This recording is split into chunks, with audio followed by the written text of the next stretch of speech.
Hi అండి, మీరు చూస్తున్నది మనకు నేషనల్ 163 హైవే, వరంగల్ హైవే.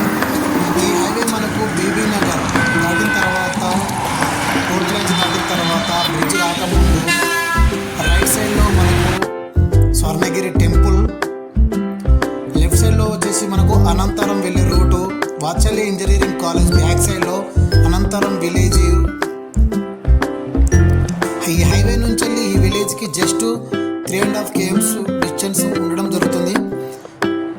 ఈ మనకు హెచ్ఎండిఏ స్వర్ణగిరి టెంపుల్కి ఆపోజిట్లో ఉంది. మనకు ఈ వెంచర్ వచ్చేసి మరియు టోటల్ ఈ వెంచర్